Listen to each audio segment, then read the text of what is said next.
Hey, what is up, everyone? Welcome back to another stream, Saturday, hack along, whatever you want to call it. I have an awesome guest here, and his name is Zach. We'll have him introduce himself in a minute, but I just always want to say, if you guys have any questions during the stream, please throw it in the chat. We'll get to it. We have 3 awesome boxes today. We're going to be going over Forest, Certified, and Support. So before we actually get started, I have a question. Maybe other people may be following you during your journey. You have OSCP. You did the CAPE exam recently, but you didn't do CPTS. Why did you skip that? That's something I just had a question. I didn't want to ask you privately. I just wanted to ask you live just so I can get that answer. Yeah, of course. Yeah, so having OSCP, the material with OSCP and CPTS aligns pretty closely. So, it's one of those things that, having already gotten the OSCP and natural next step just pretty much looked like CAPE to me. I had always had an interest in Active Directory, and yeah, it just made the most sense for me. Awesome, dude. And again, I want to say this live. Congratulations. And Thank you. it's on my bucket list, but I heard it's a tough one. So kudos. Fucking keep killing it. All right. Appreciate it. So want to share your screen. And like I said, guys, if you have any questions during the box, Zach will take charge now and I'll pass the baton to you. It's all you, dude. All right, we'll get And, started. and if you guys can't see the screen, just let them know in the chat and we can make it larger. I can see it pretty well, but I'm on a big screen. So if you guys can, just let us know. And yeah, where's the hook is? I don't know where the hook is at. Sort of, that's one of my friends. So yeah, I do start off. I have a little script here that's kind of like a wrapper for Nmap, essentially. It does a couple other things, but this is actually a public repo if you're interested in checking it out. But yeah, it pretty much kind of sets up all my services and stuff at the start of machines. So I'll be using this for most of the machines. But yeah, I mean, Windows machine, we got 445, 53, pretty standard stuff.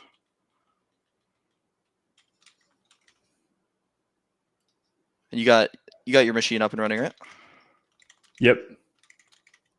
Nice, solid. So what's your first thoughts? What's your methodology? I want to ask you, kind of what's the first stuff that you kind of check for low-hanging fruit and stuff?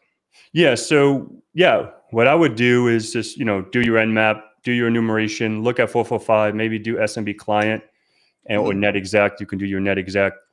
And then go down that rabbit hole. And yeah, obviously, if you guys aren't familiar, last week on Hayes, Zach was the one that had the first blood. So congratulations again. So thank you very much. So yeah, I'm gonna check for null SMB session, and then also guest is the first kind of thing I go for here. Mm-hmm. So we can do tech users, and we see actually null SMB is enabled. We're gonna go ahead and check for null LDAP anonymous bind as well. We'll do LDAP. Actually, oh wait, it's fine. Let's see here. Nice, we got a list of users here. And we can potentially leverage that here in a sec. Check LDAP. Looks like the LDAP is allowed as well. Mm-hmm. Solid.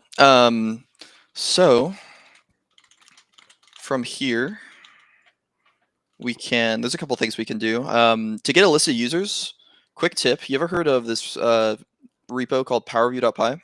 Yep.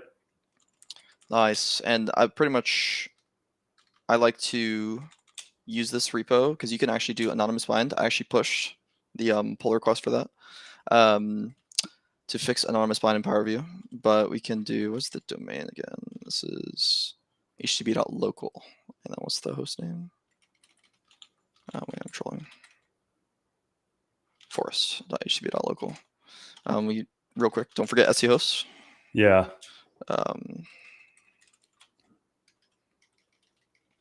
But yeah. Let's do forest.http.local. Local forest like that. and we can go ahead and do power view. And I believe it's just http.local at forest.http.local. That should work. Or it's a tech nopass. No? Let me check my anonymous bind because I literally made the pull request to fix this in the tool. But it's been a while since I've had an anonymous bind box. We can also do this with Bloody 80 as well. To get a list of users. Yeah, I'm trying to look at my notes when I did this box because I did it recently, so it hasn't been too long. So I'm just trying to. Nice. Yeah, we can. There's a couple routes we can take here. We can also just try and go for ASRP roasting real quick on this list of users. Very likely that would work. In fact, I can just do my SMB all-in-one. This tool called Arsenal.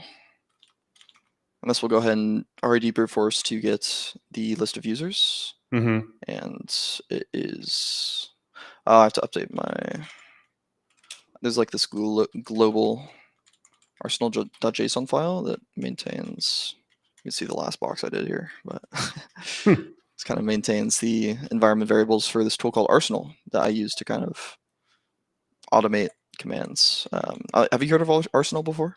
No, to be honest. Yeah, I can show you here in a sec. Let me add all this stuff. Forest.http.local, and I have more functionality in the script that normally automates the population of these variables, but I disabled that this time just to kind of show the manual process a little bit better. http.local, and so if we so I can hit the A key. It's an alias just for the Arsenal word. But you can see it has all these commands kind of auto-populated, and it'll take the variables inside of that global JSON file. And so I can type in like SMB all-in-one, and this is my custom like netexec commands. That's sick. And this pretty much will auto-populate from the JSON file. So you can see like it just has users nothing, password nothing, because we have null SMB, and we can press enter. And this will automatically do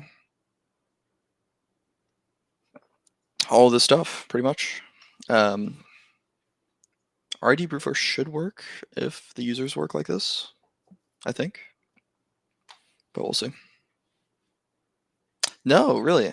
Okay, that's interesting that you can only enumerate users, but you can't actually RD brute force or list shares.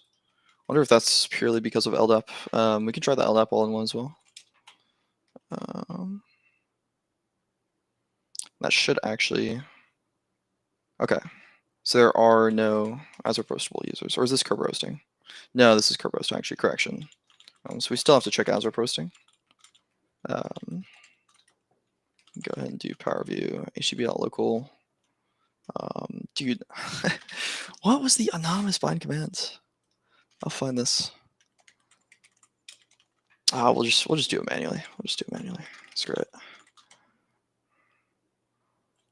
If we go back to the list of users here, we can go ahead and copy this. Santi all the way down to here. And we do the classic nano raw dot text. Do a little. Oh, this is. Hold on. Okay, this is fine. Let's see. Test my command line parsing here. Let's see. TRTech S. We can do. Is this what I think it is? Oh, God damn it. Let's see. Let me actually try with. I think when you copy with highlighting instead of something like a tmux copy mode, it kind of handles it a bit better. So this will probably work. Yeah, so you can see the spacing's much better now. So we can, and feel free to stop me at any point if you have any questions on anything. Nope, just so we can keep it going. No, you're good. Okay. So we could go ahead and squeeze this, and we are getting out we can do cut for delimiters. That field is 5, and then we have our list of users just like that. And then we could do Servers.text. Okay, so now if we do get np users file, users.text, and we got one user that doesn't have pre-auth required. Yep. And there we go. Alfredo. And we now Alfresco? have. Let's go with service the password. Yep. This is going to be SVC Alfresco and then S service with a 3, pretty much. And just to recap, I pretty much like one of the things I do with Arsenal is if I have like whether it's Kerber roasting or ASREP roasting, I will put the hashcat commands afterwards. Yeah, so it does it all in one. Based on the output file, so it'll just automatically go into cracking. If there's no hash found, then it just exits gracefully. So yeah, a little automation tip there. Yeah, that's sick. And you can do that with history as well. Nice. Just put it into your history if you don't want to use Arsenal. Okay, so we have service here, and I actually like to copy this stuff on my TMUX clipboard. So, and then we can copy this to the normal clipboard. So we can do this followed by that pretty much. Okay, so NXT SMB, we'll do 9366 IP, and this should be valid, which it is. Perfect. First thing I do when I have a user is actually a lot of people go straight to Bloodhounds. I find that to be kind of a trap sometimes, especially with certain boxes. You can kind of get like bogged down, looking for paths in the Bloodhounds. But I found actually Bloody AD. I don't know if you've heard of Bloody AD before. Yep. Yeah, the get writable feature is very nice, and I actually highly recommend to start with that. And we can see here that we have a ton. Okay, maybe it is Bloodhounds. We have so much here. Jesus. Okay, users, enterprise read only. Okay, so we have like right owner over everything. Interesting. Yeah, enterprise key admins, we have right owner over. So we could go straight to domain admin from here, I assume. Like, yeah. Yeah, pretty much. Okay. So we could do, let's see. Wait, clonable domain controllers, I believe that is I'm forgetting DC sync. Oh no, I forgot that. So we can actually I believe just DC sync with this account, no? If we do secret stump pi, it is if we could just do http.local/boom at forest.http.local. I think you put the password the same. Oh wait, I'm fault. A little bit too fast there.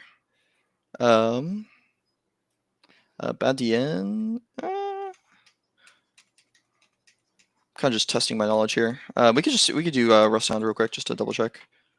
And so this is kind of just how I get Bloodhound data really quick. You can see that was so much faster than like Python Bloodhounds. It was mad quick. So yeah, and then we can do neo4j start, and I have a little history command that just kind of opens the Bloodhound directly after. And we can double check it. Infiltrator, don't worry about it.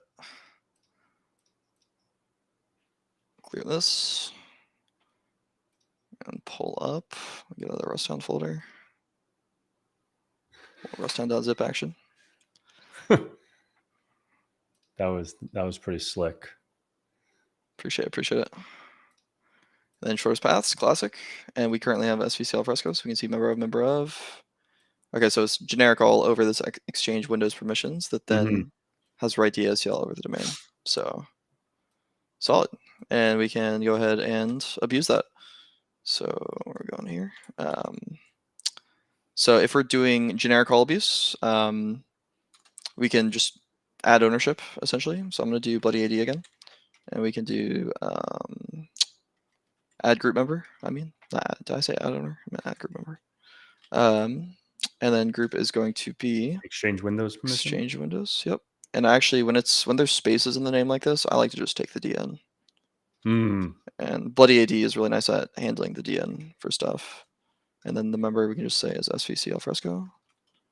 Oh wait, wrong clipboard. I'll just type it. There we go. And so we've added ourselves to the group. And now that we've added ourselves, we have write DACL over HTTP.local. So we can do write DACL abuse, which is going to be, does this start with set under? Let me double check my notes. Forgot off the top of my head. Well, nose drop here. So we can go down, actually, I love this graph from, have you seen this before? No. Oh, really? Dude, this is from the hacker.recipes. This is beautiful. And he makes a lot of these graphs. So if you go to the hacker.recipes and you go to movement under DACL abuse right here, That's pretty much made this mind map that pretty much organizes it. So like in our example, right, we start with write DACL. So we're going to be adding generic all, and then using generic all, we can follow this like tree from here. And what was it called? Hacker recipe? The hacker.recipes. Okay, I see. Yeah, and he has like NTLM. He has a really nice mind map for NTLM as well. Oh, this is sick. I want to save this baby. Yeah, dude, this honestly, like for AD, this is the only resource I reference, by the way. Like the only one. So really, it does have everything. And you have your cape, so you know what you're doing. This has a good. Oh yeah, no, dude, you'd be surprised how like close like the content actually aligns with like the or how like it's not the content itself, of course, but like the attacks are like all documented in that. I will say there are some parts that Cape definitely has an advantage over. Of course, I mean it's paid. Of course, it's gonna have an advantage. But yeah, no, it's definitely. Oh, this looks sick. It's very high quality. Like it's the best you can get as far as free content goes, and the contributors are really high quality as well. Like Hacknado, Shutdown Repo, like all high quality stuff. Same people that made Xgo. Shutdown Repo. It's the guy that made that. And yeah, and so we have back to the box. We have membership of this group, so we can go ahead and abuse write DACL by granting ourselves generic all. So we can add generic all with bloody ID. C alfresco. Password is service. Your object is HTTP.local, and we are SVC alfresco. No object found with that. That is the.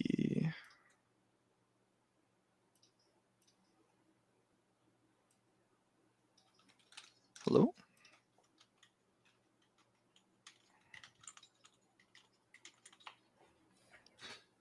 Insufficient access rights. So a lot of people get tripped up on this. I feel like when they're doing AD boxes on Windows. Question for you. Why do you think this gave insufficient access rights for adding generic all? Good question. Can you do a control? I can't see because our head's in the way. The whole thing. I can't really see the whole. Wait, I could do that. Is that yeah, better? there you go. Perfect. Reasons. Off the top of my head, no clue. So I can check something real quick. Let me go into Power View. We can do HTTP.local /FCC. And if anyone knows in the chat before he tells, give it up. This is true. Love to hear. Let's see, forest.http.local. And now if we do git domain user SVC alfresco select member of. So we can see that we actually got cleaned up on because we're now currently only a member of Service Scouts. See, we're no longer a member of Exchange Windows permissions. Yeah. So this is a very common thing on HackTheBox machines where, you take a second, you Google how do we use, generic all and stuff, and then you go to actually run the command, and you're like, no access rights, like what the heck? Yeah. And it's actually just because you got cleaned up on, pretty much. Which window was I in? The hell? Oh, this is my nmap skin or something. Oh, is this one? So with that being the case, we can just add ourselves back to the group. and run it again. You got to be quick with it. There we go. Yeah, and that's one of the things I'm really like about Bloody AD too, is because it's so easy to like change the arguments here. Like it's the beginning is the exact same, whether it's add group member, add generic all, right? And generic all also, when you add generic all with Bloody AD, fun fact, it automatically will add inheritance for like if you're abusing an OU, because OUs are not like groups, right? You can't just add yourself to like an OU and automatically have privileges over the objects within it. You actually have to add inheritance, and so Bloody AD does that by default, which is very nice. So we have generic all at this point for the domain, and we can I'm pretty sure just do DC sync, and we should be good to go. There you go. And voila. Bada bing, bada boom. How you doing? Let's go. And we can just take the local administrator, take the NT hash, XC SMB 129.93.66 straighter capital H hash, and we should be rocking and rolling. Yeah. And I like to little trick to, if you want to cat flags remotely, you can just do tech X. I get like admin. You might have to do, because our big ass head's in the way. Oh, I got you. Here, wait, let me actually can like raise this maybe. There you go. Yeah. Yeah. So you can actually do like just the classic NXE SMB with administrator account, and then do cat c:/users administrator. Yeah, because normally it's on the desktop. Yeah, and then root.txt. And that should cat the root.txt. There you go. Oh, I forgot. It uses CMD, so we do type. Oh, yeah. Default. Oh, yeah. And there we go. And we can do user.txt as well. Do svc alfresco.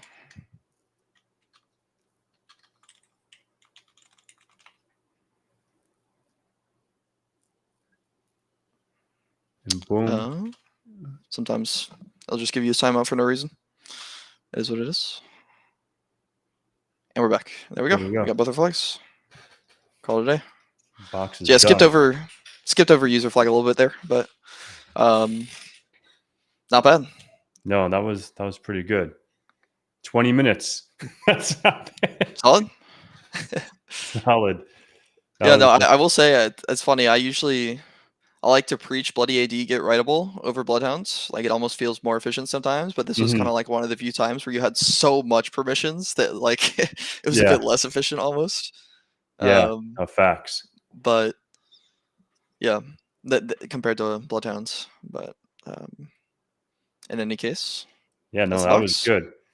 That was box numero uno. Okay, on to the next one. Yeah, we can jump into certified or support, whatever. Which one you want to do? Yeah, we could do certified. All right, let's get it. Bump it up a little bit. A medium, right? Oh. He's like, oh no. Whoa. Slow down. Hold on. All right, let's go. Stop all this stuff. All right, I can flex my script a little bit here. Flex it, son. Yeah, we can, here, I'm going to stop Forest. And actually, instead of starting via the HackTheBox website, I can actually recon setup with certified. We can actually do tac spawn. And it will interface with the HackTheBox CLI, which was updated recently. And we can do, this is certified. And this will spawn certified from my command line. That's pretty slick. And then it'll automatically grab the IP address and then use that. Holy shit! I've never seen that. That's yeah. I have another option you can add too that makes it so it will wait until exactly like whatever the universal time when a box releases to run the command. So you don't have to like, you ever go on a new release and the site buffers for like 3 years? Yeah. Like today, I'll probably do it for White Rabbit. Last week too, like. It took me a couple, like a couple minutes just to really for his. Yeah, well, actually, I will say, well, if anyone does go to the repo and try that, I did try it. Actually, Hayes was the first box I did try it in, and it did not work. So it is kind of bugged right now, more than likely. I just had to spawn, like I had to like cancel it and then just spawn it manually with the delay feature. But Mm, it's fine. We'll fix that. That'll be fixed soon, ironed out. that is pretty slick. Let's see. It's Someone just asked crazy. Like everyone, I love this because everyone has their own way of skinning a cat. You know what I mean? So like, Yeah. that's what I was like, I can do these on Saturdays, bring a few folks in, just like see different ways to solve things. And, obviously this is probably the new school way, you know what I mean? Or like how the new kids on the block do it. Cause this shit is way over my head. I want to be honest. Like I don't lie about shit. I'm not going to be like, oh yeah, I know this. Like people will never know that I didn't know this or I knew this. You know what I mean? I'll be like, yo, I don't even know what the fuck you're doing. But this is slick. Has anyone in the chat, like whoever's watching, ever do this or even knew about this? I didn't. This is pretty cool. You're talking about like the scripting? Yeah, like scripting, like actually like having just spawn up just so simple. Like that is a cool script. I've been using that. What is it? Nmap. Nmap audit. Yeah, the 21Y4D. Yeah. Yep. Repo. I know what you're talking about. Yeah. Nice. Yeah, actually, I don't know if I ever tried using that, but it was one of those things where it's like, if I do want to use something that automates stuff, I want to code it myself. Just Fair enough. because, like, it feels like I'd be like missing some fun. It's just a good coding project in general. Fair enough. Kind of always want to get some coding experience when you can. I Mm-hmm. feel. No, that's a fair point. But yeah, all right, on to the next one. We can do NXT SMB .231.86 here. We'll go ahead and add our Etsy host as well. And we can DD that. This is PC01.certified.htb. Actually, I can show off one of the commands that I really like about netexec as well. Let me go back to Etsy host and delete that. Really nice thing is you ever used -- generate host file host.txt? And this will actually automatically generate the Etsy host entry. Damn, dude. Yeah, I didn't know that. And we can let me pull up my notes. Let's go to netexec. Where is it? I'll just copy this in. You can do a sudo t command. This will just append the host file. Yeah. That one, yeah. Classic right there. Yep. And there we go. And actually, I should probably combine these, just like the NXT SMB, and then you can add this. Like this is arsenal idea right here. I just haven't even thought to do this before. I'll just copy this at the end and just put this in a cheat sheet, or put this in your bash history, and you can just replace the IP address. Some automation advice. Yeah, all right. So we have our Etsy hosts, and did we see? No, we didn't check yet. Let's see. So classic, we'll check for null SMB. Maybe. Check shares, access denied, check users. Could still try RID brute forcing as well. It's going to give me some issues. You know what? I'll just stop this nmap scan. We don't need nmap for these boxes. We don't need nmap where we're going. So it looks like, what happened here? Never seen that before. This is interesting. Let's try RD brute force real quick. I'll always do 10,000. No, access denied. Okay, that's fine. Then we can, of course, do LDAP as well. Access denied, so LDAP is also unavailable. Let's go ahead and do SMB guest as well. Almost forgot. Just add a little A there. It just has to be a user that just doesn't exist in the environment. Okay, access denied. I'm going to try, because it looks like SMB null session maybe had potential. Because like it gave a false positive. It doesn't want to run. Oh, it's the wrong IP address. Oh, I keep forgetting to update my arsenal.json. Maybe for the last one, I'll add the A flag, which will make it so it'll do all of the tasks. You can see what that looks like. Mm-hmm. But it might do a little bit too much, I feel like sometimes. 186. Actually, wait. DCIP. 186. And this is DC01. Certified.htb. You can put. Let me just double check. Yeah, DC01. I was just getting the FQD in. Demand certified HP, of course.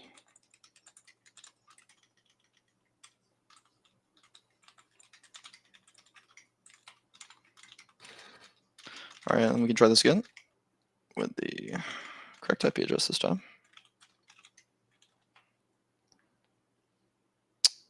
This will pretty much try all the different things, and nope. See, I guess I tried them individually and they didn't work anyway.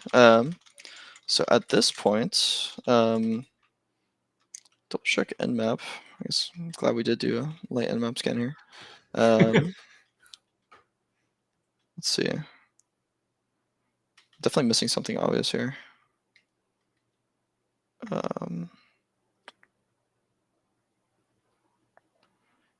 Controlled. There's no web on this box, right? I don't think so. It's been. I haven't done it since it released like a couple months ago. Yeah, that I don't remember. I don't remember if I'm gonna look. I'm gonna log in real quick. I don't know if this was like an assumed breach one that it has like a username and password already. Oh, does it? Wait a second. I don't Wait a second. Yeah, if you want to check, because no if you have another screen, I think I don't know why that's calling out to me, but see if there's a. It's a assumed breach. It was one of the first ones. I was like, I'm missing something obvious here, right? Dude, okay, that's the one downside to my script. Is it if it's assumed breach, it will not give you those credentials. Yeah, you'll miss that one. Okay, so assumed breach. So we do have credentials. Okay, yeah. Life is cool. Life is good. That's it's funny. Like Judith I was like, 09, dude, right? I was like, I swear to God, am I a beginner? What's going on here? Oh yeah, okay. And we could do tech users, all the good stuff. And there we go. We are online. Let me go ahead and copy this password here as well. And this is Judith Mater. Let's go ahead and do Rust outs. Judith password. We'll go ahead and clear out our old bloodhounds and put that in.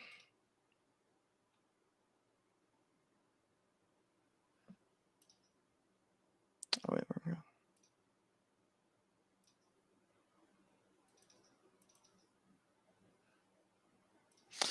I love when Bloodhound does this, and it just breaks for no reason. Yeah. Classic.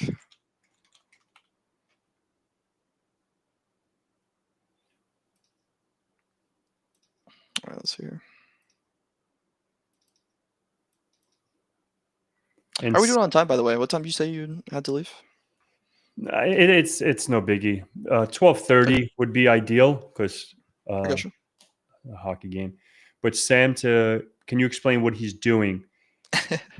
There's a lot that he's doing right now. I'll let him. I think like what I think, if anyone hangs out until the end, after the 3 boxes, maybe Zach can give a breakdown of what he did in each box, and because I don't really want to mess up his mojo as his flowing. That's why I'm not really interrupting. So just hang out, and I'm sure he'll knock this one out before 12 o'clock, and then the next one, ouch, I just banged my knee. And then, I'll stay, 15, 20 minutes, answer some questions, and Zach, towards the end, and we'll go from there. Because I just don't want to like start talking because I can go on a rant, as you can hear, and then we'll mess shit up. So Sam, hang out, and we'll get to you. Yeah, sounds good. And I just ran a Bloody AD get writable, by the way, and we can see that for certified, we have right owner over this management OU right here. Mm-hmm. So actually, if we check, we can also just check in Bloodhound real quick. Cross-reference might as well. Mm-hmm. We have to go super fast. We can go to transitive object control down here, and yeah, we can see right owner over. Oh, it's not an OU, correction, it's a group. Makes sense. And you can see we had management as generic right over this user, which is member of remote management users. So this is just classic DACL abuse. We can do right owner, and if we actually pull up the graph real quick, reference the graph, you can see right owner. Yep. It is right owner is down here. It falls under generic all. Yeah, you can see right owner is like actually, even though it's at the bottom here, it's actually at the top of the chain because you pretty much go from right owner to grant ownership, right? You can use owner edit or you can use bloody AD, which I'm about to use. And once you own object, you can come back up here to write This thing is DACL. a lifesaver right here. Yeah, it's super nice. And any object type, by the way, like if you have a computer, you have Kerberos RBCD, SPN jacking, shadow credentials. You do that for computers or accounts, right? And pretty much every different abuse type has labeled out here. But yeah, so let's go ahead and do set owner. So we can do bloody AD, set owner right there. And this is Judith.mater. Password is that. Our object here is going to be management. And if it's, I just like pulling the DN for targets, honestly. You can't go wrong. And then our account is Judith.mater to make sure it pulls the right one. There we go. And then let's go ahead and add generic all. And we can actually, one thing I love about bloody AD when you're doing like set owner abuse, you can literally just change this to add generic all. Boom. And there we go. And now if we want to add group member, change generic all to group member. Yep.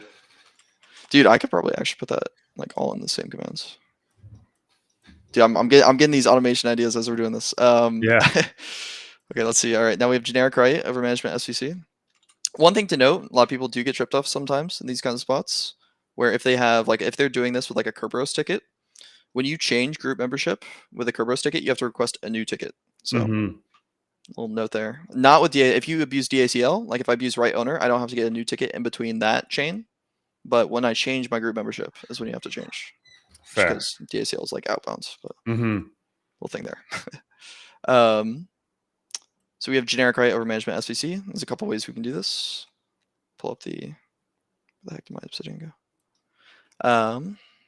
Generic right here. We can see we can do shadow credentials, log on script, or targeted. I prefer shadow credentials, stealthiest. And also you don't have to like mess with the password. But first thing, what's the first thing we need to check with shadow credentials? Do you know?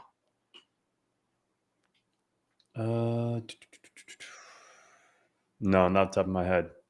You're good. ADCS. We need to make sure the environment has ADCS enabled. I'm gonna write this shit. That's my man Mojo.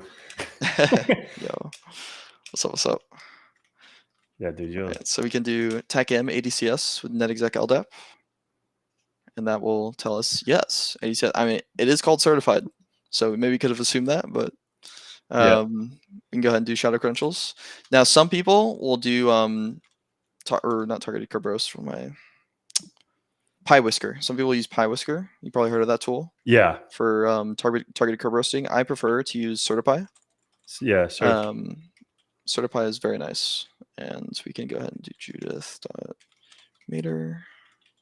Target user is going to be management SVC. And that will go ahead and automate the entire attack, start to finish, pretty much.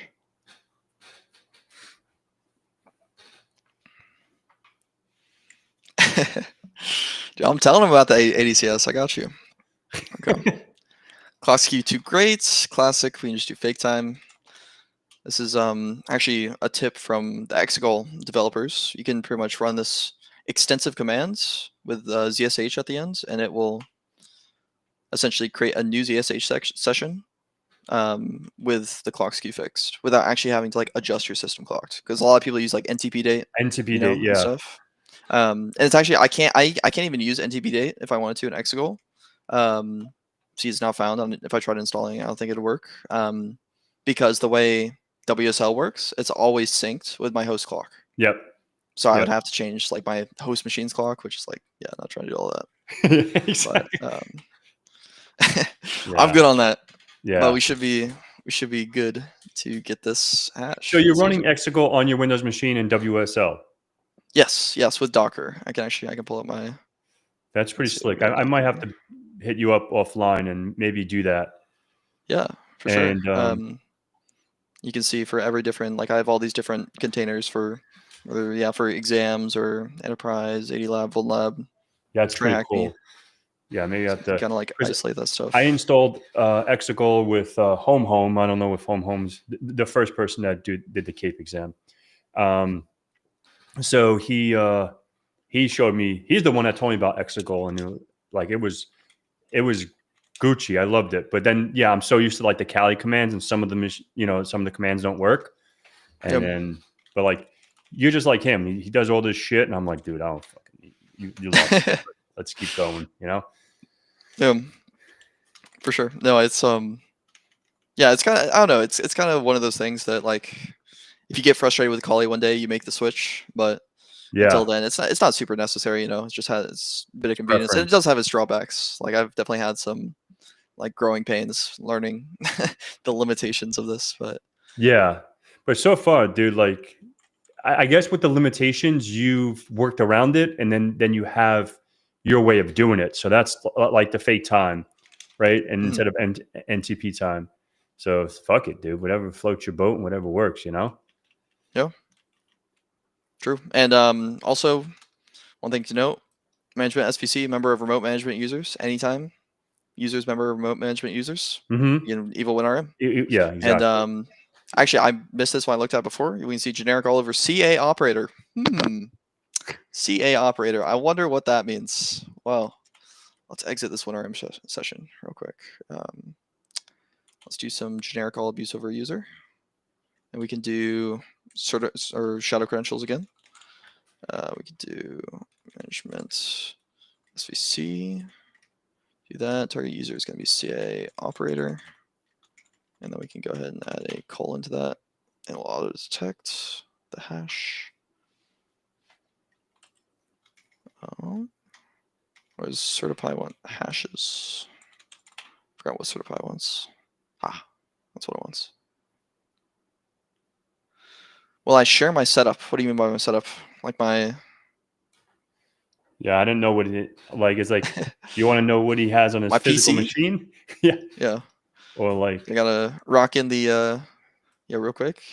The Ryzen 9, 64 gigabytes RAM. Honestly, overkill. I mean, yeah. I mean, I kind of have I have some labs, but like it's funny for Exegol. Like you actually, I mean, I'm only using like 1.43, like yeah, and under that's the killer. all That's this what I load. loved about it. That shit like Yeah. barely needed anything. So it's like I got all this RAM now for what? Yeah. I got all next ago, but yeah. We do a shadow cred on CA operator here is the generic all link, Generic and all. Yep. we have creds for CA operator. And now from here, it only makes sense to do certify, find vulnerable. Let me do this with hold up, certify. Pretty much like a request, right? You have to request. Yeah, so we're requesting the certificate templates, and it Mm-hmm. will pretty much enumerate the certificate attributes and figure out which are vulnerable. And I will Exactly. actually, I made like a little, like anytime I kind of cover new AD topics, I'll make like a custom mind map. I can show my ADCS mind map if anyone like wants to screenshot or whatever. Essentially for all the different like ESC attacks, because they're kind of arbitrary, like ESC1, ESC3, ESC9, like what the hell is all this stuff? I pretty much made this that like actually maps out. Okay, so ESC1 enrollee supply subject is true, right? Yep. Extended key usage, any purpose undefined, whatever. Mm-hmm. And so they're all like ADCS is very intimidating, but it really just comes down to, is this attribute like this value? If Yep. yes, then we just do this attack. If no, then move on. Yeah, I think we had it. I think we did this with when we did authority. I think, if I remember correctly. I believe. I don't know. Yeah, I think authority. It's been a while actually since I've done that one, but yeah, I think it does have ADCS stuff in it. Yeah, I think. Let's see. See, operator. And funny enough, at the time when I did do it, I was like much more of a beginner at the time. I mean, that was Box released a couple of years ago, I think. Yeah. But I remember like being there and being like, oh my God, ADCS, what am I gonna do? Like, it's like looking back on, it's like, yeah, it's not that bad. Just take it slow. And I think that's Take with your anything, time. right? Like if Yeah. you try to jump the gun, and that's why, like, I always tell folks, like, I'm not, I'm going to be 100% honest. Like this is pretty, like when people say mind blown, like this, like I would have took a lot longer. Like I would have did I have my steps. Like, okay, let's do all of these steps. You know what I mean? Because that's just the way I do it. Because I don't do this every day, right? This is not Yeah. my job. But yeah, like the way that you maneuver, and like it's phenomenal. Are you testing at the moment, or are you just doing like outside of like, you know, how did you? I guess my question, I'll ask it for the folks, because you don't have to divulge your age or whatever, but like Yeah. for someone that's a young man that's whatever, how did you get so good so quickly? Like, what was your mindset? Like, okay, like I want to do X, Y, Z to make sure I have this instilled in my brain. Yeah. I mean, honestly, really just probably like I have a joke that I always say when people ask me this. I'm like, no girlfriends is what I say, but no, seriously. No, facts, dude. I'm not even front. But I mean, it comes down to just like, I mean, having a passion for it, like if you really want to do it. But also, I mean, a lot of it is like figuring out like how to learn efficiently, I think is Yep. a big thing, right? Like there's a lot of like, snake oil online, as they Hmm. say, that like people, shilling all these different products like boot camps, whatever, right? And really like getting a big picture and finding people that are really trustworthy online and like following those steps, I think is really kind of the secret to like getting good efficiently. Just figuring out who is good to learn from. Love it. I think it's really good. Yeah. Um, but yeah, we have a ESC9 here, by the way. I don't know if you Yep. notice. See that? But yeah, we can cross-reference this chart here, and we can see that for ESC9, enrollment flag, no security extension. We scroll up here, enrollment flag, no Yep. security That's extension. curious. There it Yep. is. Um, Yeah, that little cheat sheet is fucking damn. You got your shit down packed. Yeah. yeah, I mean, it just comes down to like for like if you're doing the CAPE modules, Hmm. I kind of like have like a big cheat sheet with all the commands, and then I also will have like a like I just showed you the overall cheat sheet where I Yep. just kind of like take down like the key takeaways. Like, Yep. okay, what is the core concept that I need to understand? Because yeah, they teach so much fundamentals, which is good, but it's very overwhelming a lot of the Yeah. time, even for me. Like, Likewise. Like when they I'm get going through it right now, super, sometimes I'm like, dude, this shit is fuck a yeah, lot. yeah, It's a too for killer, and that's why I'm only like less than 50%. I think I don't even know where I'm at now, but then I took a break, and then I was like, oh, let me do the CDSA because that more, I like the blue team side. yeah. Dude, I might do CDSA soon. Loki, I might look into getting my blue team work up. Loki. But yeah, here we can actually I can show here. Like, let's say you didn't have my because normally I'd reference my notes. We can actually go Hmm. to the Hacker recipes and we can go to their ADCS abuse. And so this is going to be since ESC9, it's going to be under the templates, I believe. Actually, click right here, and there we go. And we can just scroll down here. Oh, You can so see. it's everything that you had in your notes is pretty much here. Yeah, pretty much And you actually. just made it like your own note from their notes, so it's more like a one pane of glass versus like going all around the town. Exactly. I mean, for Yeah. ADCS specifically, I have a bit more theory. Yeah. But yeah, it kind of just depends on how comfortable I am on the topic. Like I'll document it more or less. Like if it's DACL abuse, for example, like you saw, it's just like straight commands because Yep. it's DACL abuse. Like what theory is there to be had? But as far as something like ADCS, a bit more complicated. It's Yeah. good to include a bit of theory in the notes. But yeah, okay. So let's see here. We are doing generic right over user 2 and wants to compromise user 3. So yeah, so ESC9 is kind of like an impersonation attack from, I'm just pulling that from memory. So we can essentially target any user in the domain. So we'll target domain administrator. Why not? So let's go ahead and do So we change the user principal name of user2. Ah, I see here. So this actually leverages, we can see, we change the user principal name of user2 to user3. So we actually need generic right over a user of some sort, And which what are is you what going to we use? have I here. think like the CA operator, right? So we'll use CA operator as actually, yeah, actually we can use CA operator. We can use any user that we have generic right over as our target Sure. user, as long as, like, for our final commands, we use the user that we changed the user principal name for. But yeah, we'll use CA operator. I think that's correct, but we could test it. But we'll just go That for was just my first guess because that's what I saw first. it. Yeah.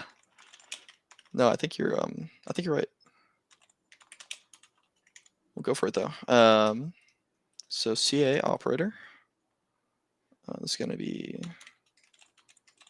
at, yeah. Anytime you're using certify, by the way, always put an at after the username. It's a bit. You want to do I think it would be control. I don't know if it's like that next call. Control L so we can see the whole command. Oh yeah. Sorry, let me. Yeah, right there. Yep. Perfect. You're Gucci. Yep. Gotcha. So we go ahead and do C operator at certified.htb. And you need a hash, Password right? is going to be. Yeah, we're just changing the UPN. So account update. Let's just do hashes. Bang, and then we'll do -UPN, and this is going to be administrator, and that should be good. Oh, so this is one thing to note. This is not always maintained. So as we just saw just now. So I believe it's actually tech user that we're actually wait. Oh wait, no, I'm trolling. It is maintained. I forgot the user flag right here after the hash. So user is going to be user number 2. Because here's the thing, though. If we could try ourselves, actually. That's a good question. Do we have write permission over our own UPN? We do not. So if we try to change the UPN of CA operator, which, yeah, this makes sense. You would think, right, that you, as a user, you have permission to modify all of your attributes your own in self. Active Directory. Yeah. You would think so. That's actually not the case. There's a lot of attributes, and it kind of starts to make sense when you think about, like, what's it called? Constrained delegation or unconstrained, because those attacks rely on attributes on accounts that, like, only privileged users can write to. Like if it's whether it's like adding SPNs or like adding the unconstrained delegation flag. I forgot whatever the specific flag is off the top of my head, but it's an attribute in AD, right? And so if you're able to modify that yourself, you'd be a very privileged user in that case. Gotcha. So in this case, will we use, instead of like the username CA operator, we'll use that management, because we have management. Exactly. Yeah. Or what we could do is we could actually use management SVC's credentials, but still target CA operator. Yeah. Right? Yeah. Because CA operator, we still have write permissions over. So we can go here and we do management SVC and then change the hash to the hash that we have. Where is it? Up here? Wait. No, it's further up. It is right here. There we go.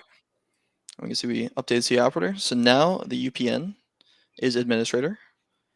And using that UPN, we can now request. And username. It's going to be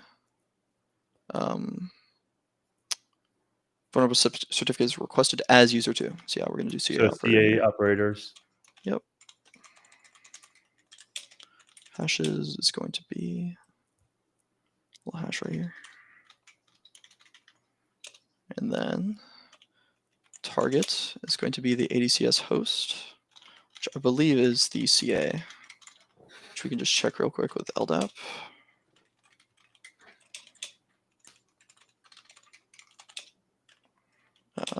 What was that? Just online. ADCS. If you ever need to get the CA, you can run this ADCS command. Yeah. Yep. You can see right here, we found the CN. Actually, is this? Here, let me check my notes because I don't. This is a bit unclear. What hacker.recipe is it saying? ESC9. It is CA. No, for modules, it's -L, right? To see the modules. Yes, yeah, dude. If you haven't looked into all of the modules available to NetExec or anyone watching, I highly recommend. Yeah. Like they're also coming out with new ones, by the way. Like if we go to SMB, just like the bread and butter of NetExec. Yes, massive amount. Like, dude, oh man. Yeah. Like I'm seeing some in here. Like I know one I saw like a Twitter post about recently. Or is it backup operator? Yeah. How many times? How many boxes? I think you did Blackfield, right? I think that is a backup operator abuse. Yep. There's a module for it now. Like you just run this module and that's the entire Privask, right? Like pretty crazy. Yeah. Like 5 years ago would have taken like 2 hours to figure it out, right? Now you just run one commands, call it a day. Yep. Crazy stuff. Yeah. Okay. Target is going to be DC01 certified.htb. And it's CA is the CA name here, which is going to be certified DC01. Then template is going to be our vulnerable template, which is certified authentication.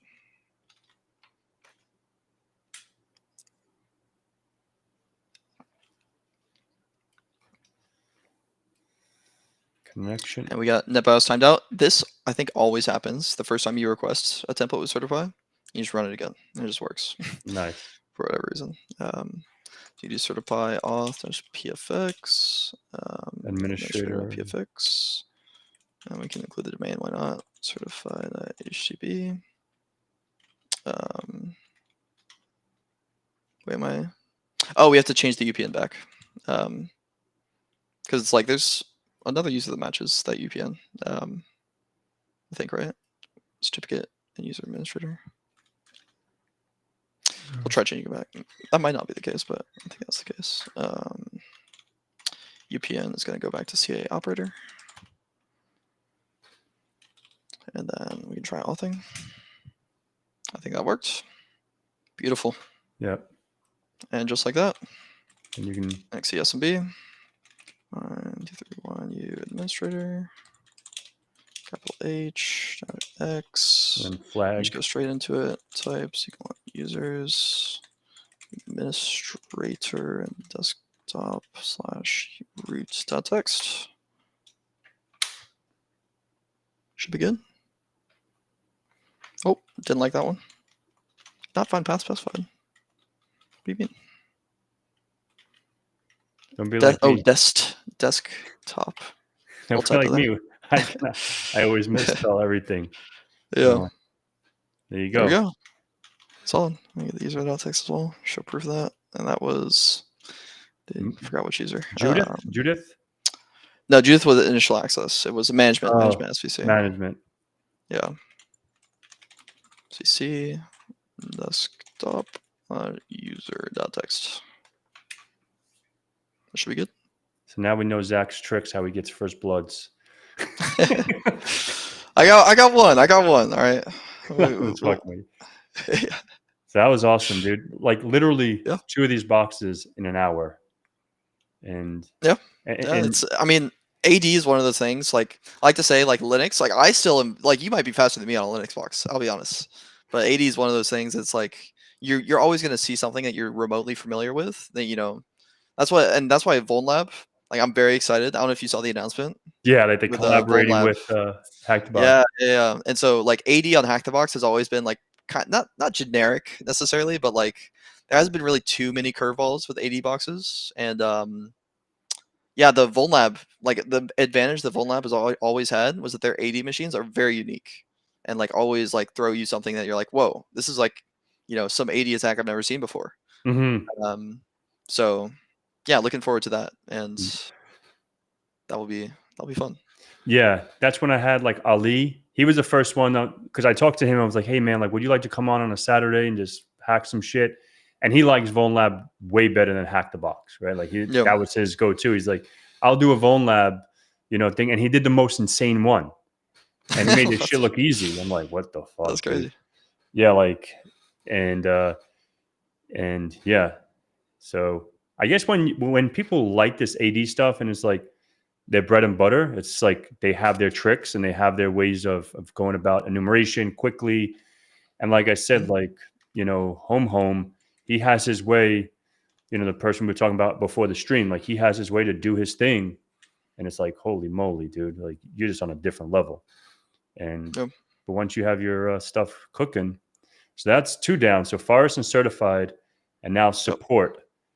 Sport time. Support time. Let's go. I wonder if that was an assumed breach. Let me see. I don't think so. I think that one's an older one. But yeah, we'll double check. Yeah. Let me see for my notes. And I'll enable the flags to automate some of the stuff so we can see that a little bit. Yeah, not assume breach. No. This is No, I don't support. think it is. What's up, Glenn? See you there. Nice work. Well done. Yeah, you have to check out Exegol, dude. Like when our buddy put me onto it, yeah, it does have its limitations. That's why I'm like, I'm just not the best with it. You know what I mean? So I'm like, once I get stuck, like if I'm doing a box, I need to do NTP time, right? I'm like, fuck this thing. I'm going to go back to my Cali. Yeah, you know what I mean? It's like, I can't figure this shit out right now. Let me just go back to what I know. But yeah, man, maybe we'll do like some offline shit and I'll get that set up. I would love to get it set up on my Windows box because right now I have like in VMware because my buddy, he just told me like the best way to run that is like on Jelly Bean. So like I'm running on Ubuntu and then I have that going. But if I can just run it right on my Windows subsystem for Linux, boom, bada bing, how you doing? Get that shit done. Yeah, no, I've heard of some people like using like nested virtualization to like, manage Exegol. They like if they don't want to put on their host machine, but I found that it's actually seems pretty stable. So it's not something that's gonna like clobber your machine like some stuff. Like and I have feel a like machine downstairs that it's pretty much similar to yours. I have a Threadripper, has like 128 gigs of RAM or something. Threadripper, goddamn! I don't have a Threadripper. I just got a Ryzen 9, but yeah, I have like on my old machine, like this one, I have 256 gigs of RAM and an i9. Goddamn. Yeah, but Holy. I was doing a lot more like setting up networks, like doing like offline, off the camera. I like to do a lot of network engineering stuff.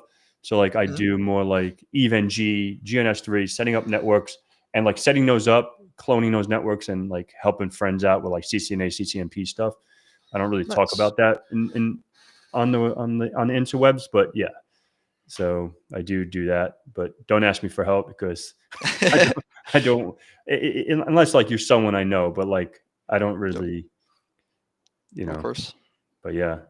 So I needed like a big, a setup, and I'm like people. It's like, oh, you can like I have a VMware server downstairs. I'm running ESXi and 2 clusters, vCenter, the whole shebang.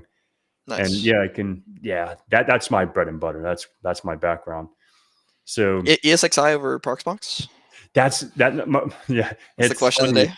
Yeah, and like my friend set up Proxmox, and it was just too confusing to me. I guess because it was just like Proxmox, it was like too much. I'm like, this thing is annoying. Fair enough. Like, yeah. ESXi, I just know it. It's just easier for me. I can have my 2 little nooks in a cluster, and and yeah, just fun. But do you run any hypervisors? Yeah, so I have. I mean, I got VMware Workstation, right? Yep. Classic. Can't go wrong. But no, I would love to like get a like dedicated server for like actually running like home labs and stuff because I have like I actually recently set up this Elastic Lab. Like if I go to AD Lab here, you can see I pretty much set up 3 different domains. And each of these have their own. Like one of them is for like Elastic Preventative. Yep. Another one is for Defender with Elastic Detection. Nice. The other one is No Defender with Elastic Detection. So they all have Elastic detections aggregating on the same server, but then they have like different levels of kind of protection to them. That's awesome. So, yeah. And back to the box. So this is the whole automation that I was talking about that you can do for boxes. So this will resolve Etsy hosts and automatically add an entry to Etsy hosts. It will also detect if like guest authentication or null SMB is enabled.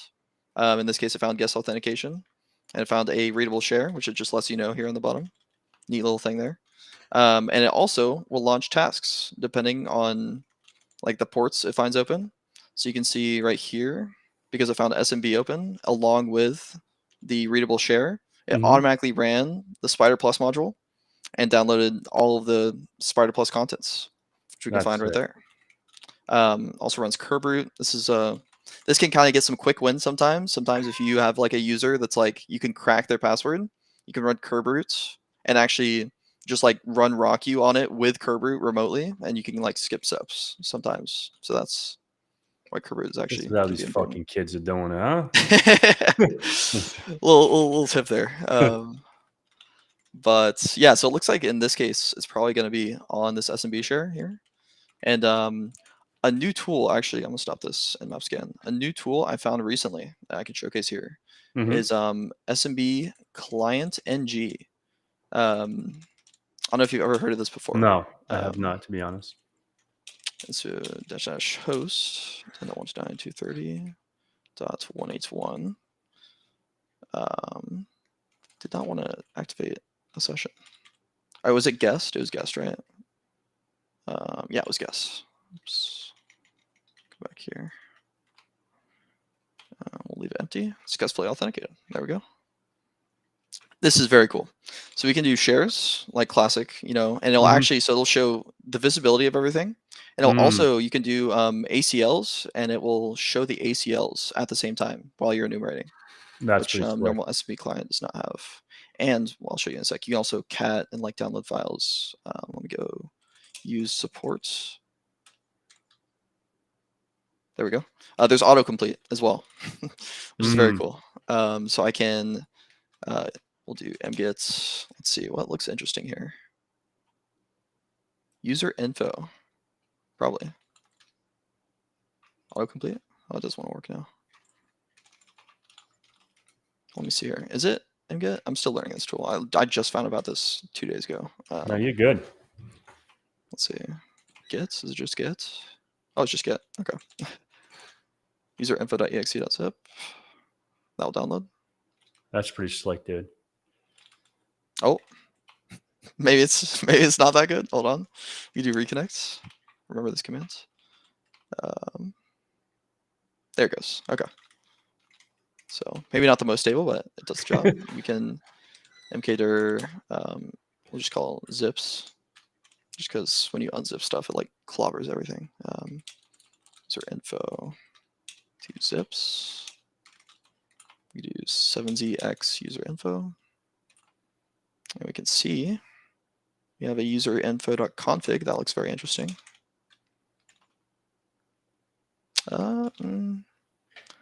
Nothing crazy. I must have skipped over whatever it was. Let me go back here. It's ls again. Potty sysinternals, winterstat, wireshark, npp. .zip. Actually, don't know npp. Are you familiar with npp at all? Let's see. I've never. NPP. It feels like something I should know what it is. Let's see. Seems like a network tool. Yeah, it seems to be the theme here, potentially. Not sure though. Let's do npp. Oh, Notepad++. Oh, yeah, there you go. Yeah, I was like, it sounds so familiar. Config.xml. What are we missing here? Let me do nxe smb 230.18. Let me do some manual. My automated stuff might have missed something here. We're doing support now. Yep. Good morning, everyone. Money. Shares. Real. Oh, timeout. That happens. We love to time out today, apparently. This should work. There it goes. That was the first time that's ever timed out 2 times in a row, but okay. So we could do spider, little netexec tip here. You spider share and then --regex dot, and that will actually spider the share with netexec. Super quick. And so it is just these exes. Go back here.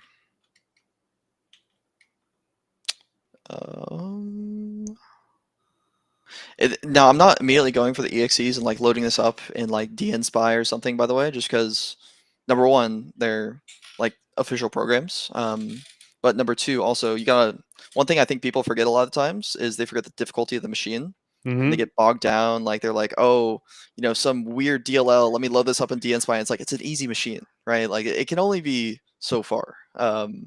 So always True. bear the difficulty of the machine in mind when you're going through your enumeration. That is a good yeah, point. Yeah, you can definitely go get down caught rabbit up. holes and like. Yeah, you can go down all sorts of rabbit holes if you're not careful.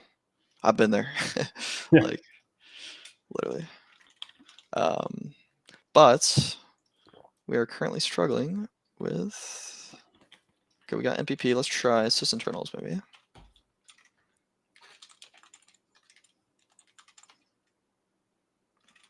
That's taking a while. That is fine. Oh my god. Okay, maybe this tool is not good. This is being slightly unstable. Actually, wait, what am I doing? I did a spider plus on all of this. We can cd to the IP address. Cd, or did it not? Oh, it just got the JSON. I thought we set the download flag to true. Yeah, download flag's true here. Not download. Okay then. I may have the zips excluded. There's a chance. Unique extensions. Whatever. Go back to try this one more time with sysinternals maybe. And what I'm looking for here is just like some sort of metadata that maybe it was packaged with the zip file, right? That is like, oh, use the, you know, sysinternals has like, you know, some sort of automate.ps1 file in it or something that, you know, maybe some system administrator put into. Have you done this box, or this is the first time? I have done this box, but I think I did it like when it released, like 2 years ago or something. Gotcha. So it's been a very long time. Yeah, I wanted to kind of give a more raw perspective of like my methodology. So I didn't really review any of these going into this. Sysinternals suite. And this is probably, whatever this is probably very simple. We'll do 7zx, sysinternals. None of this. Okay, so moral of the story, I'm trolling. What are we missing? EasyBox giving you a harder time. Yeah, you know, you would think, you know, when it doesn't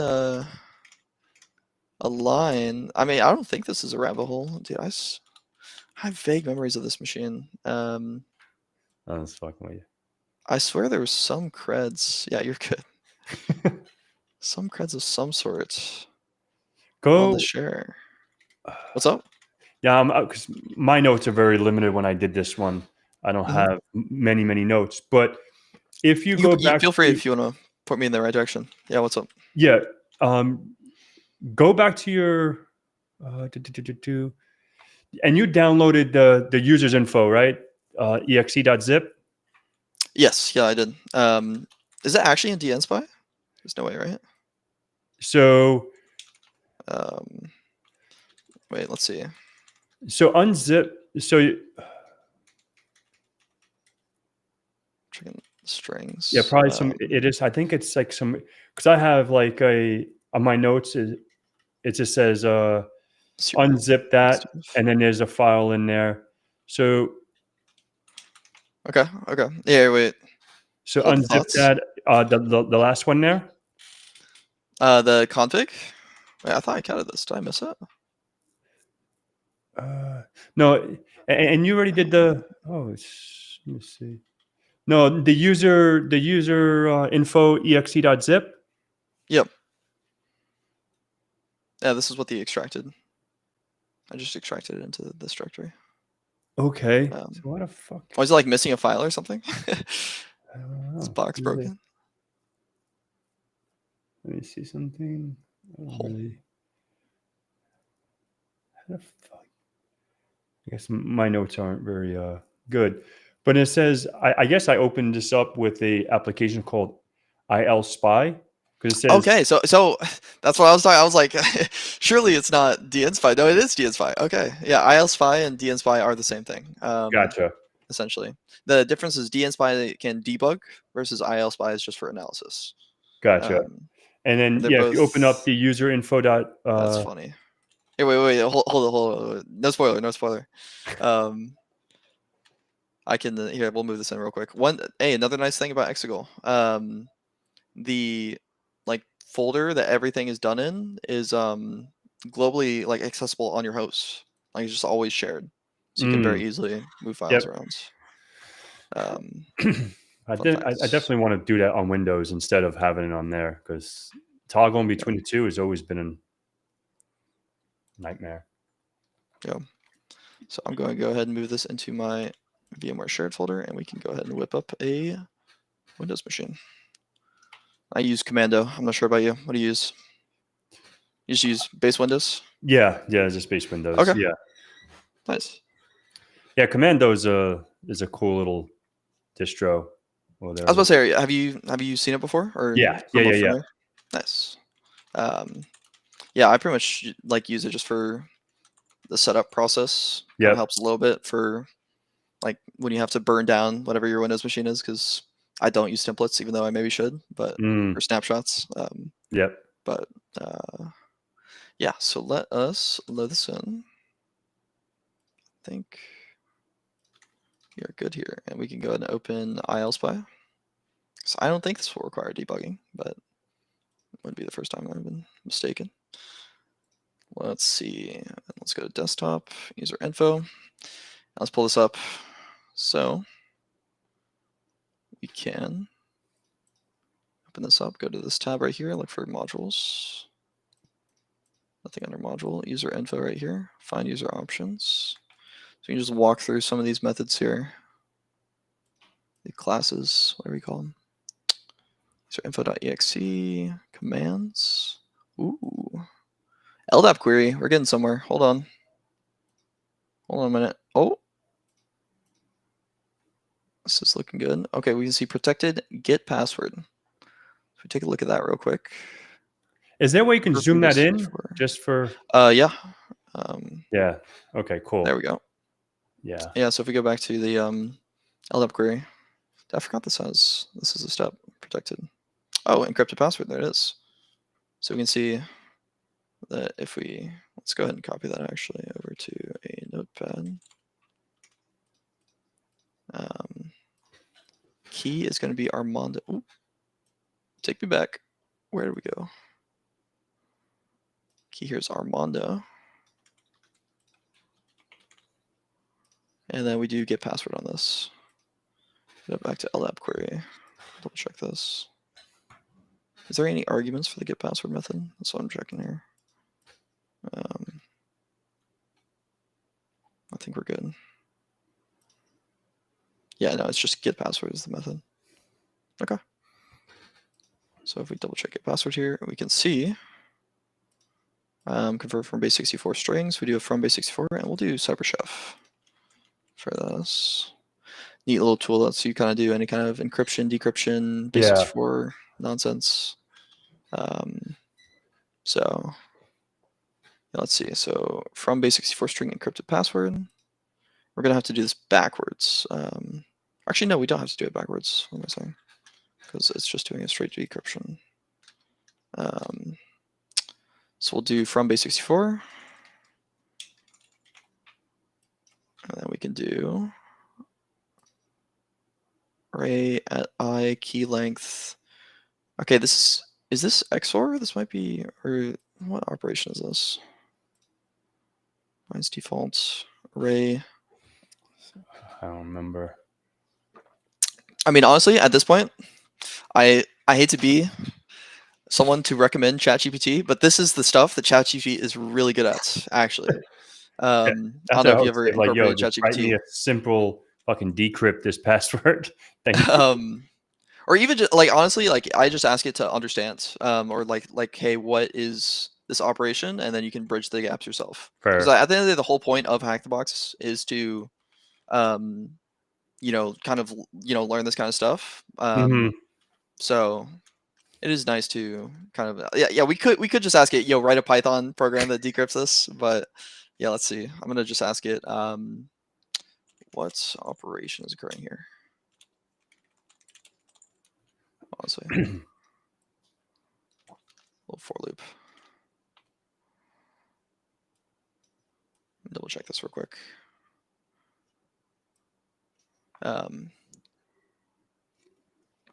Yeah, honestly, like doing bitwise operators and code is not my strong suit. Yeah, likewise. we can just use this. Yeah, okay, so it is an XOR algorithm, for the record. This is not. There we go. So yeah, repeating key XOR, and because we can just use this as a super powered search engine, pretty much. Accessible constant adds another layer to obfuscate the data, and typecasting. Okay. So we can do. Do we do this in Python? Key length. Dude, I was not ready for this. Hold on. God damn it. Key. Oh, fucking hell. Save the hardest. I mean, we could try doing this in Python. Dude, yeah, literally. Yeah, so dude, yeah, it's like AD. I could do just fine, but that's like now we're here. Shit. Okay, from base 64. Can we do this in CyberChef?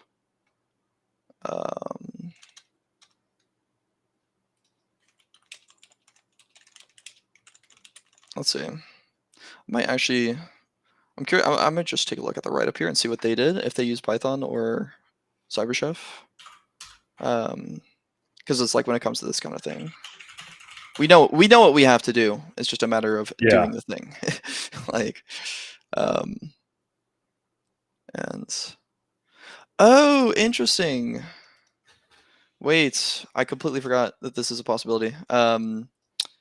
So they actually do a dynamic analysis with Wireshark and capture the password there, which I completely forgot we could do.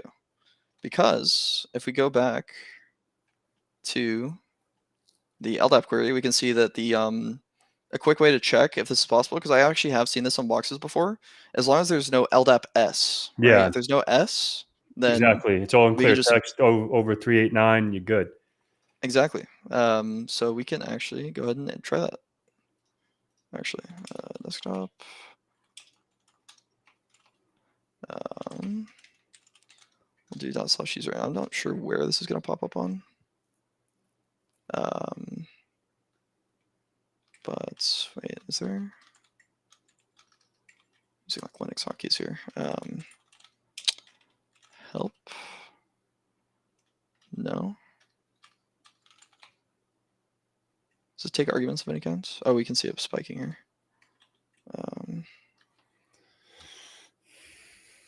So it'll pop up. Ethernet 0. There we go. So we can look for LDAP here, potentially, unless this is just my machine being my machine.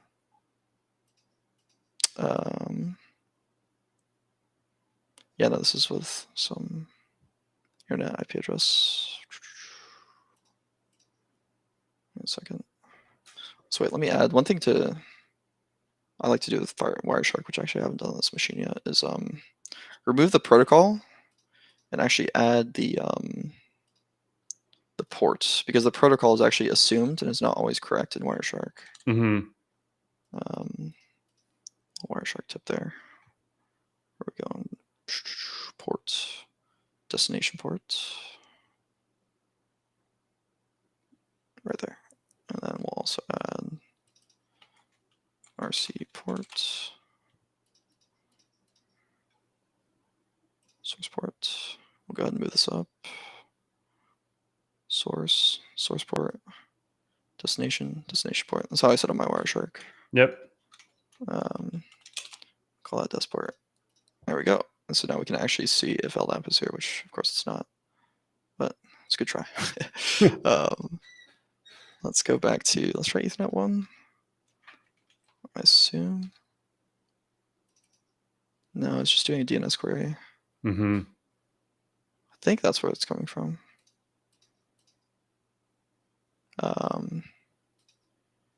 Watson, environment stat, Microsoft.com. Huh, I wonder, how did he do the dynamic analysis then? Because he would have to get this to resolve, I would think, in order for it to actually like proceed into the next action. Yeah. Unless he, maybe he did dnspy. This is interesting. Because I wrote you a private message there. You've seen that. That's what I used. Little chat GPT action. Oh yeah, classic. Yeah, we can just move on from this step. Honestly, I'm not opposed. If you are not opposed, so we'll just do some Python action. We'll do decrypt.py. Yeah. Oh, I forgot Vim. I need to fix the Vim in Exegol. I've got to get around to that. Yeah, Nano's much better at pasting. We do Python 3 decrypt.py. And there we go. How you doing? Here we go. We're here. We've arrived. Okay, back on track. Okay. We're doing, this is for the user, was it Armadillo or Armando? Yeah. Armadillo. Armando, there we go. P is that. Let me go ahead and copy this into my Tmux clipboard, so that's available. So we got guest, which means that actually was not entirely correct. Armando. We can try this with all users. Actually, we don't have a list yet. Text editor is Nano or Vim, depends. This should work, no? Actually.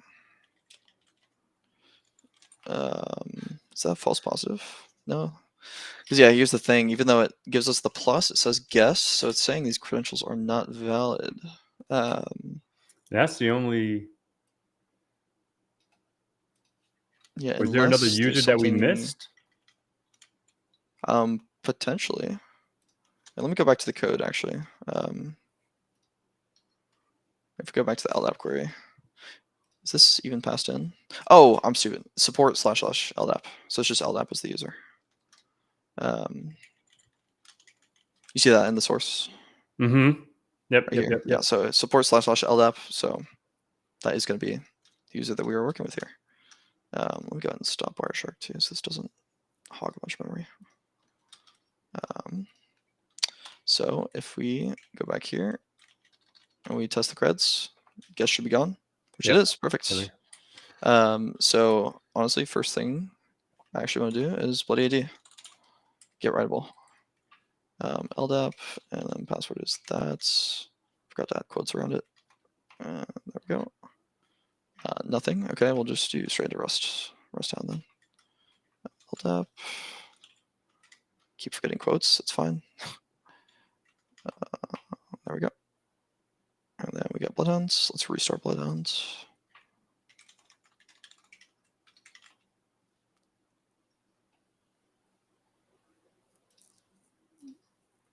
Upload data. Let's go to rusthounds. Support rusthound.zip.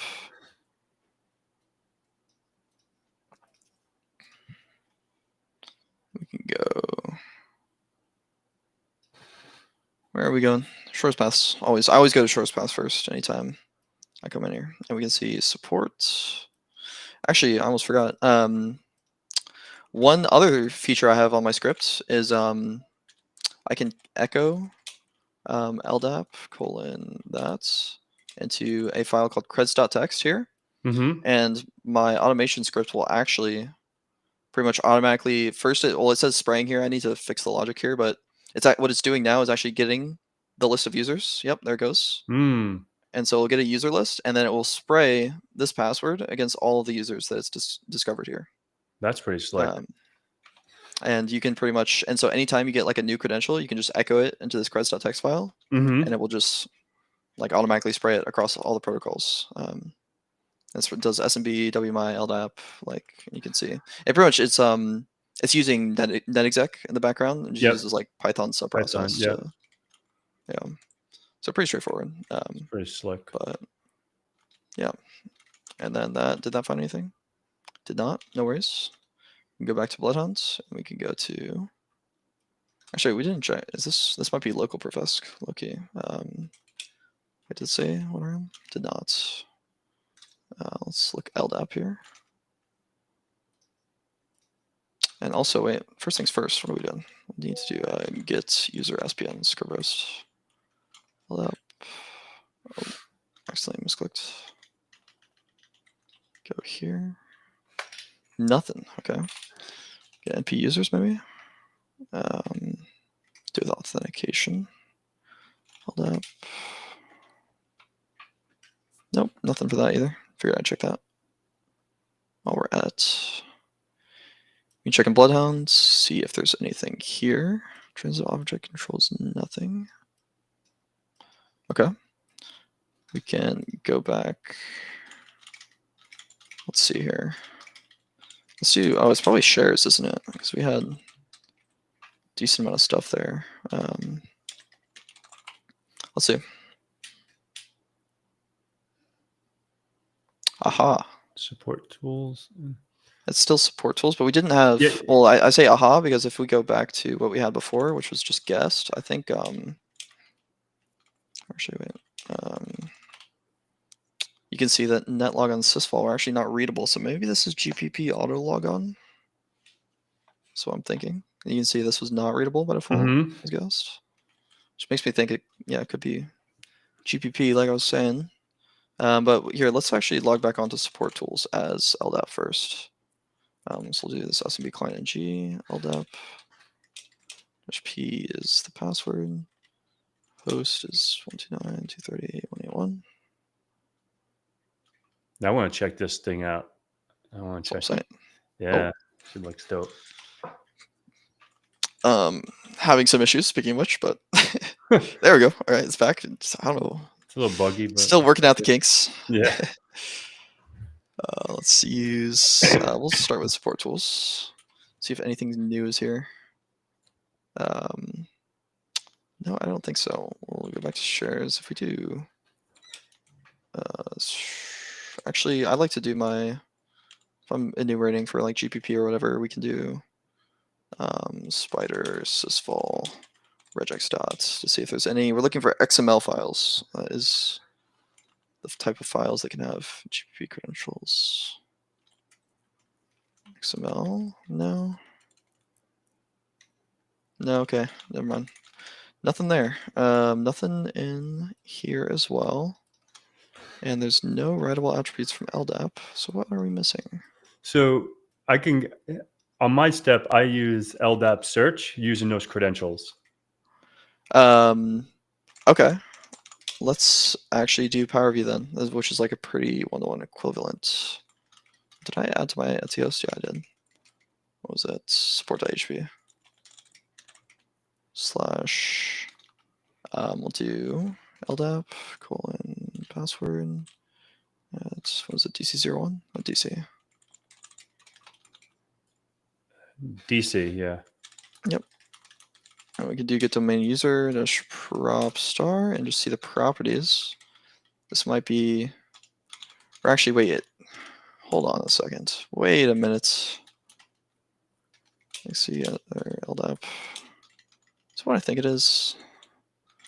Is it like in the description of a user? I swear to God. LDAP HP users. I just realized I never check user descriptions. No, okay, it's not. Thank God. Worth checking. One of those. What's up? No, I was like, yeah, one like that would have been funny for one of those. Yeah. Let's see. Looking through the LDAP, I'm looking for it. I've seen a couple times where there's like a custom attribute in LDAP for users. Yep. And there you go. Yeah. Speak of the devil. And yeah, when you said LDAP search, that triggered my thought process. Probably a custom attribute. And here we go. And so this is PowerView.py tool. I love using this. Because you can just do get domain user property star. This is just sort for properties. And yeah, you can just comb through the different objects. I think that was for support, right? the user support? Yeah, right there. User This is support here. Yeah, I still want to test against all the users, because in case more than just support. Oh, let's click. What is this? 230. Like users. P is going to be Ironside, Pleasure, Watchful. Now we'll let that go. Continue on success. What are we? Oh, it's it's valid users. Correction. That's my user list. I guess we see support. Okay, and we actually remember, if we go back here, shortest paths to main admins, you can see we have a path to generic all over the computer. Okay. Damn. Yep, support. And it's just more DACL views. Mm-hmm. There it is. So from here we can do, we go ahead and put this in my clipboard so we can easily bring it over to my DACL views commands. And actually we can go ahead and show off bloody AD at this point too. Get writable. User is going to be support. Always like showing off bloody AD. There we go. And we can see, oh, we have more than what Bloodhound shows, as usual. Actually, that is ourselves. So we are support. Some interesting ACLs. Actually, I haven't seen some of these before. It's DFSR local setting. What the heck? But yeah, this DC. Yeah, makes sense. That is the domain controller. Yeah, we can see we have generic all. So, all right. In that case, we can do. We could do shadow credentials even on. You can double check real quick, see if it's available. MADCS. I don't think this would have it. Yeah, so if it gives that response, the answer is no. But what attack? What would you leverage here at this point for generic all over computer? Yeah, so pretty much. Test question. Yeah. Oh man. So I think I would just pretty much go through. Obviously, we have those credentials, so we can log in with those creds, because I'm just looking at my notes with the support in that iron side. Use Evil WinRM, log in, do whoami/priv, and then just. They work for WinRM? Oh wait, I'm using the wrong credentials. Sorry, continue. Yep. And then support, and then they are valid. Okay. Yeah. And this is false. This admin is not sure. This is just saying that it's valid. Nice, solid. I actually, what I like to do in this case, is we could actually do a RBCD attack. Are you familiar with RBCD? RBCD is resource-based constrained delegation. Okay. And essentially, what we can do is we can actually change the so we can add a service principal name to DC with that service principal. Actually, correction, it's not adding. Sorry, I'm mixing up constraints. We can add ourselves, like a user that we control, to a certain attribute, an AD, that will give us the ability to impersonate any user, essentially, and authenticate to that computer as any user. Okay. It's like the core of RBCD. Is it's impersonation. Gotcha. So what we can do is, do I remember off the top of my head? I think it's Bloody AD actually can do RBCD as well. So we can do. Actually, I don't think I've used Bloody AD for RBCD before, but I want to try it. Add tech H. You can see add RBCD right there. And so yeah, you can see add resource-based constrained delegation used to impersonate a user on a target with a service. And it's any service with RBCD. So we can do add RBCD tech H. And so target is going to be DC. Yep. And actually, I want to put the. Actually, wait, where's my Bloody AD output? I want to put the full DN, because when it comes to the DC, the DN can be a bit wonky, I feel like. And then for the service account in question, they do need an SPN for RBCD. That is the one limitation. So we can double check this user for an SPN. They do not have an SPN. We could. This is probably insanely overkill. We can now actually take.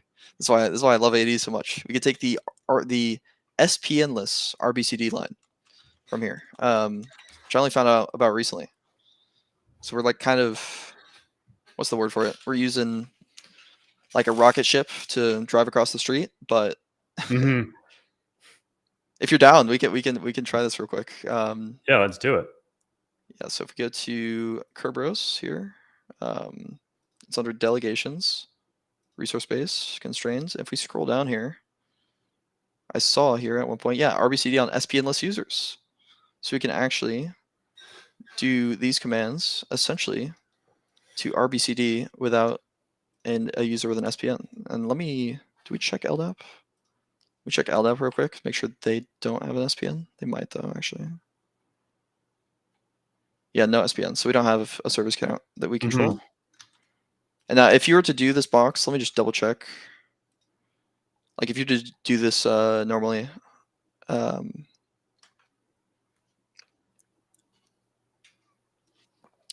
without PyWhisker, I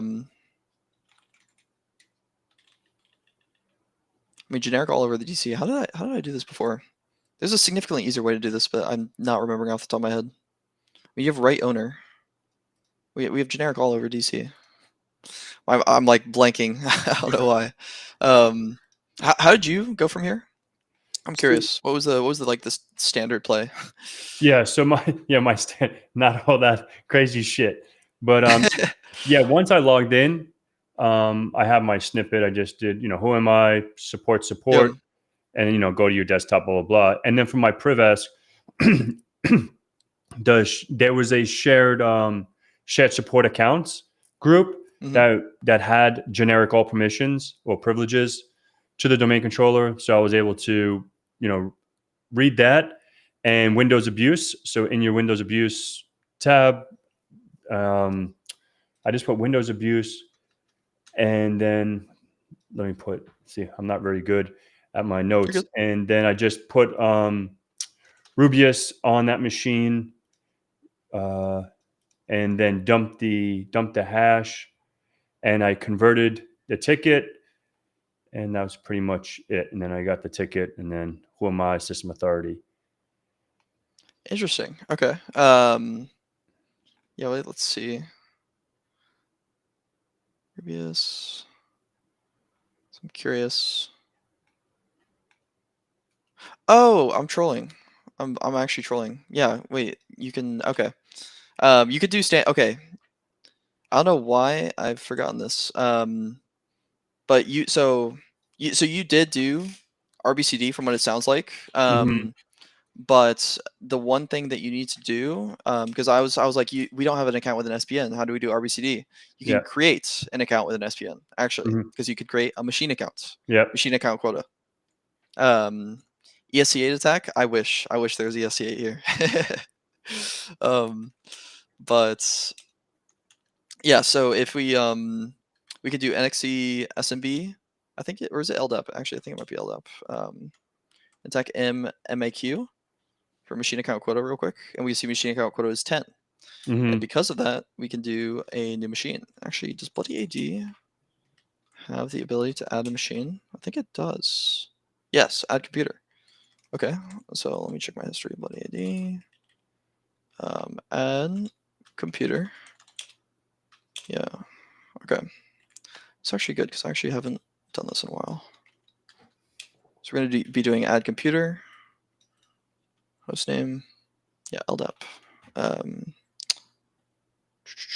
Hostname, we can just say, I like calling my computers beans in all caps. And then new pass is going to be password 123. Exclamation point. Beans is created. Let's verify that this is valid. We do beans $. And then tech p is going to be password 3 exclamation points. Oh, timed out. Try it again. We're timing out so much. Hello? There we go. Yeah. I don't know why. I might have like a download in the background or something. But yeah, okay. Credentials are valid. Perfect. So from here, So actually, if we go into Power View, let me double check this. Get domain computer dash what'd you say, beans?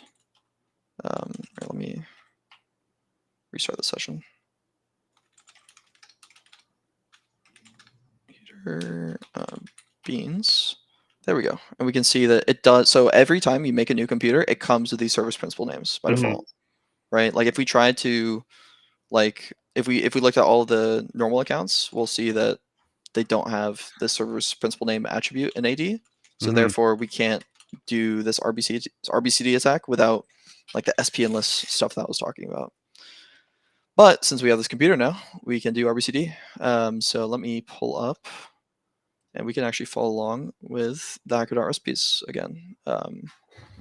If we go to Kerberos, delegations, RBCD, you can scroll down here and see RBCD.py. And so pretty much you have a delegate to, and this is going to be, oh, this is just to read the attribute. Yeah, because we need delegate from.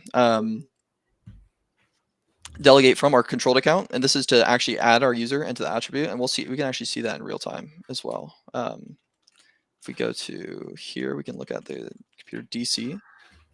You can see MSDS allowed to act on behalf is not here currently.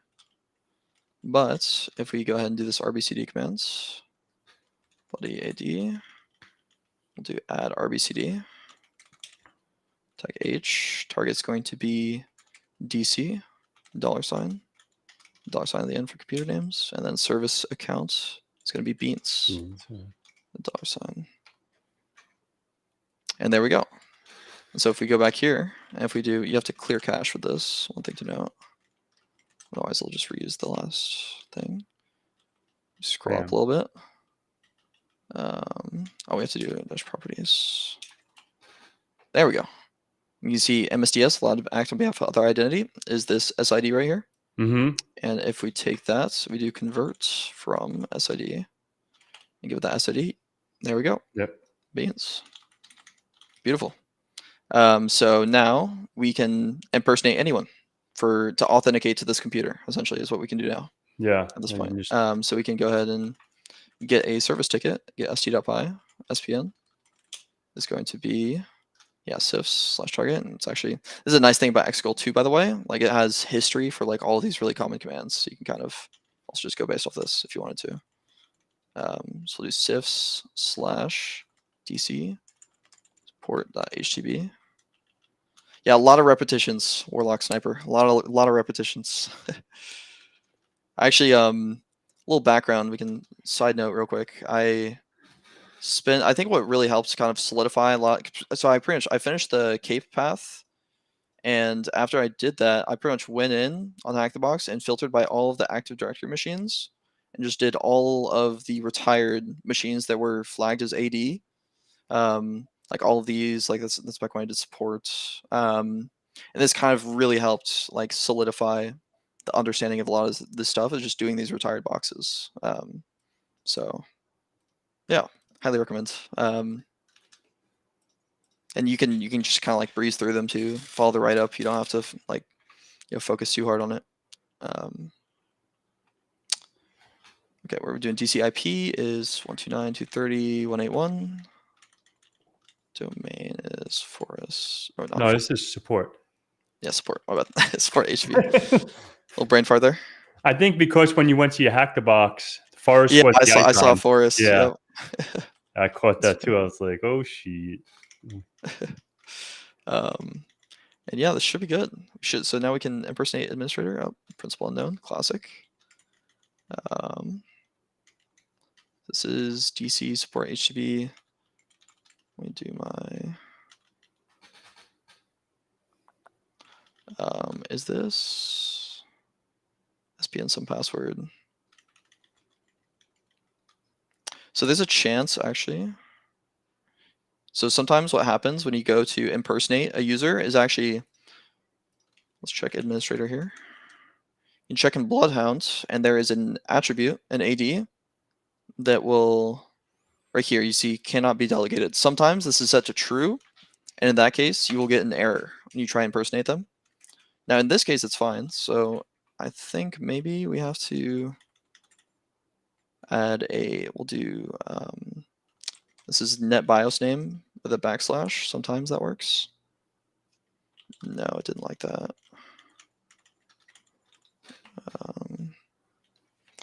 Principal unknown. Support.htb/support. That's what we're using here, right? Mm-hmm. Support. But beans is the computer Oh, name. wait. Yeah, I'm trolling. We're doing beans. Because beans is the one that has the privileges, right? Yeah, and password 123 bang, I think you put. Yep. There we go. And there we go. And just like that, we have a ticket as administrator. So we can export KRB5CC name. I like to do this little PWD trick. And that will just evaluate to your current directory. We can do administrator. And then we can do anything. We could do, let's just use secret stump.py, support.http. Yep. And then administrator-k-no pass. What's going on here? Just DC user administrator.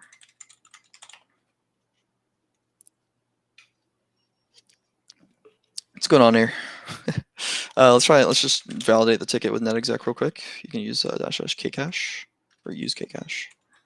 Correction. Should work. Is this a connection issue? The hell? Okay. It may be. Try secret stump one more time. With just DC user maybe. Weird. I wonder why that's not working. Regardless, we can use kcache, and one nice thing I actually have. Show off the scripts one more time. Let me go ahead and exit all this. So I have one of my scripts I have is a script called CradleGen, and I can do like 10.129, or actually it would be RIP, which is 10.10.14.246. That's the Exegol machine's IP, 9001 TAC-L, and this will actually generate a bunch of these, like I call them cradles, but they're like copy paste strings that you can just put into like any prompt or any kind of like code execution you have, and just get a reverse shell off of it pretty much. So we can do tech X and then paste that, and that should pop a reverse shell. And there we go. We are administrator. That's pretty slick. a little trick there. Yeah. Proud of that one. And so yeah, we can cats users /administrator desktop root.txt. There you go. Users what's the users? Actually, wait. I also have macros for flags. I forgot when I'm local. So there's the 2 flags. Yeah. If you want to see what this is, I can echo base64 time D. So yeah, it's just catting. Yeah. User flag and root flag. And it just checks all the users. Mm-hmm. Yeah, dude. That was slick. And yeah. Appreciate it. Yeah. That was fun. Hopefully everyone obviously, like, I might rewatch it just for a couple new tricks, because that was definitely different, very, very different from what I'm used to. Like, I guess I'm used to just like the traditional recon, and I have my notes and step 1, step 2, step 3, like go down a little like a little checklist. Yeah, checklist, exactly. And what this is super cool, because like, it was a little all over the place, but like it's almost like gamified a little bit, Exactly. And I like this because not everyone, like I said before, like not everyone skins the cat the same. So it's like, all right, Zach does it this way. This is pretty cool. Home. My other buddy does it this way. Glenn does it this way. This person does it this way. I do it this way. So like everyone has their way to skin the cat. And it's like I never seen this shit. Like I know the PowerShell-E, like I used, what's his name? There's a tool. I think I did a video on it on my channel. Villain? I think it was a Villain. What is the name? Oh, Villain. Is that a C2? Yeah. I know Villain C2. I think I know what you're talking about. You're talking about this? Yeah. Go to his go to his name. Go to all his stuff, Um. like all the repositories, Oh yeah. and go down villain hoax Oh shell. shell. So that's pretty Mhm. much what you did. And when I Okay. if you Yeah. go Windows reverse shell generator. There you go. exactly. So if you come down, it's pretty Mm, much exactly what you did. So this was nice. pretty. That's what like popped in my head. That's what like reminded me of what you did. I was like, oh shit, that looks Yeah. familiar. You know. Solid. So Yeah. No. I think maybe a difference with mine. I do have like the raw socket. Like if you just like git clone the repo right now and run it by default, it won't have the raw socket one exactly. because it uses like obfuscation, like an Mm-hmm. AMZ bypass and stuff, Yep. which you have to add like separately. But yeah, I mean, I guess maybe this does have that actually. I wouldn't be surprised if it did. But yeah. Yeah, that's what I've used, and I was like, oh, it looked pretty familiar. That's why I was like, oh, maybe that's same shit, different day. You Yeah, I know? mean, pretty much seems Yeah, about right. man. Awesome. So obviously, the last thing I want to say thank you so much, and I really appreciate it. And if those folks want to connect with you, obviously you can say no thanks, but I like to put that out there just because. All right, Of course. we can bring this shit like this, so we can yeah, like if those folks want to connect with Zach, this is one thing. Like I like to bring people on, and I don't like to overwhelm people. Meaning, like, please, I'm saying this on behalf of Zach. Zach never said this to me. He never brought this up. But like with his experience, don't just fucking barge the kid. You know what I mean? Like, don't like just like Mm, bombard him with messages. Please don't do that. Like, come with him with. If you have a question, come with him with some substance. You know what I mean? Like, I don't be like, appreciate that. I'm saying that he never said this off camera saying, hey, don't do this. Like, I'm saying this out of respect because it has happened. You know what I mean? Like, I got someone on, they know some good shit. And then he texts me after, like, dude, I'm fucking getting bombarded, like a million questions. And I'm like, dude, I'm sorry. I didn't mean to do that. But please, like, out of respect for Zach. And I think I got, that. But, now I'll leave it up to you. Like, how can folks connect with you, broaden your network and, you know, spill the beans. It's all you. Sure. Yeah. You can add me on LinkedIn, Zach Mewshaw. You can find my GitHub Mojo8898, and you can add me on Discord if you want. I mean, I'm hesitant to say like I'm open to messages. I can send a tip here and there, but yeah, don't spam me, of course. Yeah. But yeah, Cool. Mojo8898 is my Discord as well. So Awesome. Where the yeah. hook is? The hook is at 42nd Dude, Street. Christian is. What are you doing here, Christian? What's going on? What are we doing here? But yeah, man. So I want to say thank you so much. Thank everyone for hanging out this Saturday, doing these 3 boxes.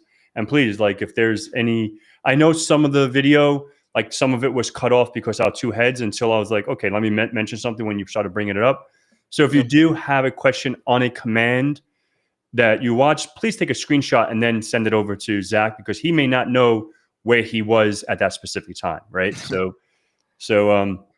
yeah, thanks again. Hopefully we get to hang out more and then maybe I can bring you just on a regular podcast, talk more shit instead of just hacking some stuff. And Sure. Yeah. really appreciate it. Much love, kid, and just keep killing it, man. I respect it Yeah. a lot. Keep it up. Thank you so much. This has been fun. I'm always down for AD. So All right.